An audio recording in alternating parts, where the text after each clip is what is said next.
Mesdames et messieurs et mesdemoiselles, ah non, ça, ça fait encore rire davantage. Oui, vous savez, Monsieur Biden, c'était la première fois qu'il se prononce par rapport à cette incursion des Ukrainiens en Russie.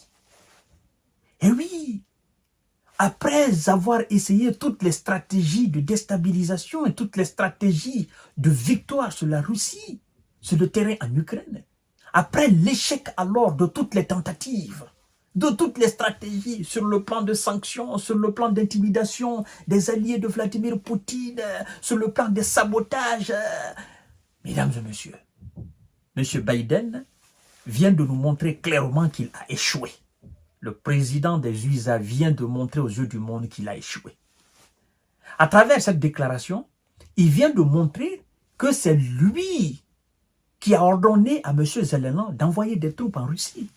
Oui, parce que quand tu dis que M. Vladimir Poutine est dans un dilemme, un véritable dilemme avec cette incursion de l'Ukraine en Russie, mais on se dit, ah, et puis il va plus loin pour dire, à chaque 4 heures, je m'entretiens avec mon équipe et nous sommes en communication permanente avec les autorités ukrainiennes pour l'évaluation, n'est-ce pas, de la situation sur le terrain dans la région de Kursk. Bon, ça veut dire quoi? Ça veut dire que depuis Washington, c'est M. Biden et ses officiers qui coordonnent tout ce mouvement. C'est ce que ça veut dire. Mais je sais quelque chose, mesdames et messieurs. Je sais quelque chose. C'est comme si il avait fait cette déclaration aujourd'hui, M. Vladimir Poutine. Vous savez, il a dit, je cite, « Il faut que nos adversaires comprennent qu'ils ne peuvent pas nous battre militairement sur le terrain. » Vous vous souvenez de cette déclaration de Vladimir Poutine, non? Voilà. Et il ne l'a pas dit parce que la Russie, elle est grande. Non. Il a dit parce que il sait qu'il a les moyens de battre ses adversaires. Non seulement de les contrer, mais aussi de les battre et de les humilier sur le terrain. Chères dames, chers messieurs, chères demoiselles, vous êtes réfléchis et vous comprenez cette situation en toute sincérité et en toute honnêteté.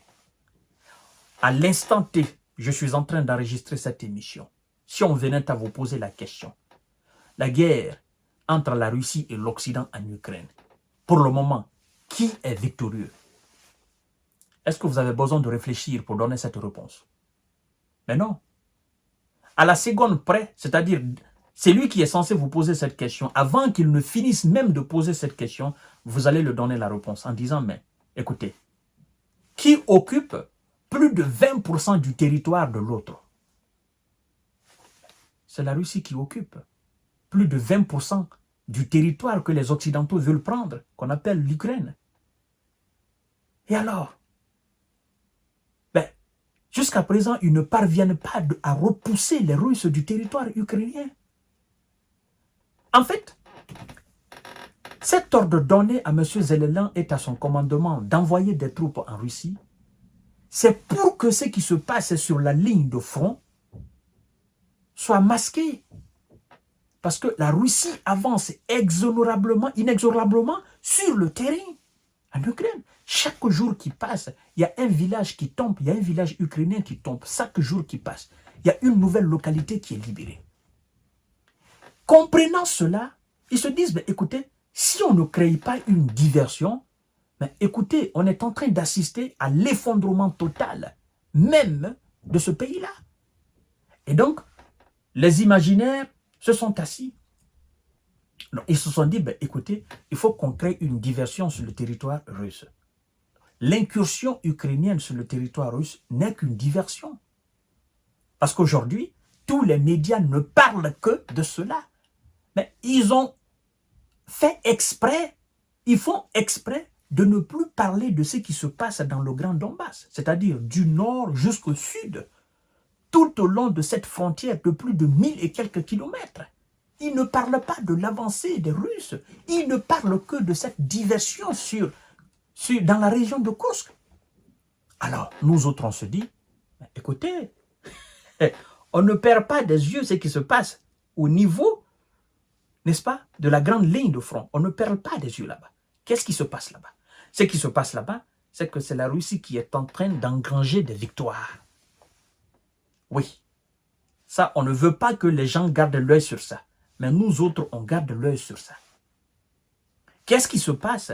C'est que les hommes de M. Zelensky et leurs supplétifs occidentaux n'arrivent pas à repousser les Russes de cette ligne de front. Et donc, ils ont essayé cette incursion. Ils ont été stoppés. Ils ont été encerclés. Maintenant, il n'y a plus d'avancée, ils ne peuvent plus reculer.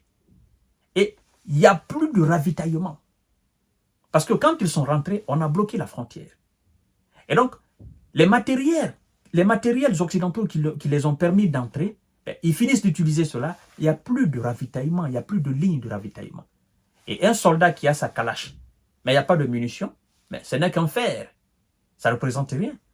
Un soldat qui rentre avec un blindé, il n'y a plus de munitions, il n'y a plus de chars il n'y a plus d'obus pour les chars. Ben écoutez, qu'est-ce qui se passe? Le char devient un métal, tout simplement. À moins que vous allez cogner des bâtiments ou des édifices, point barre. Sinon, vous n'avez absolument plus rien pour tirer. Et donc, si vous n'êtes plus ravitaillé, ben, vous êtes immobile. Si vous ne pouvez même pas gagner à manger, vous êtes immobile. Et c'est ce qu'on est en train d'assister. Et maintenant, qu'est-ce qu'ils se permettent de faire? Cette nuit dernière, ils se permettent d'envoyer des drones au niveau des frontières, des villes frontalières de la Russie. On nous apprend qu'ils ont envoyé plus d'une centaine de drones. Mais tous les drones qui ont été envoyés ont été interceptés et détruits.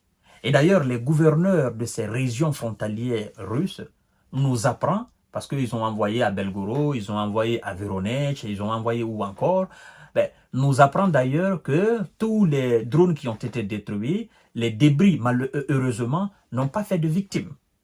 Donc, ils ont fait ça la nuit, pensant que les systèmes de défense aériens russes étaient inactifs. Mais aujourd'hui, au niveau de la frontière, tout est actif. Au niveau même de la Russie, tout est actif.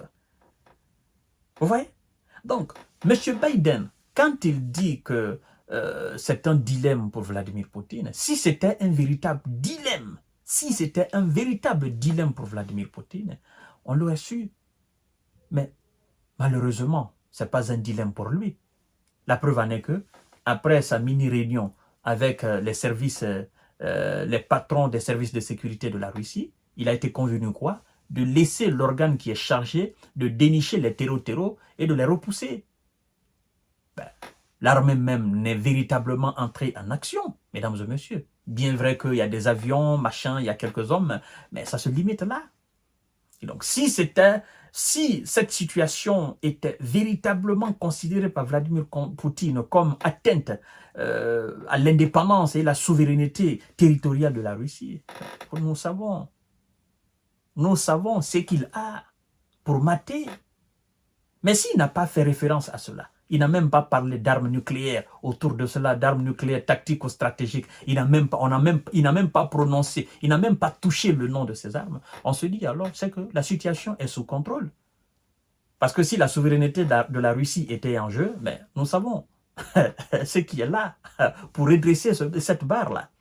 Mais il n'a pas fait mention à cela. Donc, il estime jusqu'à présent que la situation est sous contrôle. Et je dois d'ailleurs vous informer que pendant qu'on est en train de mater ceux qui ont fait cette incursion, le ministre de la Défense russe a reçu aujourd'hui le ministre de la Défense nigérien et le ministre de la Défense burkinabé. Ça veut dire que ce n'est pas une situation vraiment inquiétante, hein, comme les Occidentaux, les médias occidentaux veulent savoir et veulent faire passer. C'est pas ça. D'accord? Donc, mesdames et messieurs, voilà un peu ce que M. Biden est en train de marmonner. Et nous allons voir. Hein? Dans quelques jours, nous allons voir. D'ailleurs, bon nombre d'experts disent que c'est tout simplement un coup médiatique hein, et que ça ne servira à rien. Maintenant, est-ce que M. Zelensky qui parlait de conférence sur la paix en Ukraine, il peut parler maintenant de conférence? Mais non, il vient de suspendre cela. Voilà. À tout à l'heure pour notre série d'informations de décortiquage. Merci beaucoup.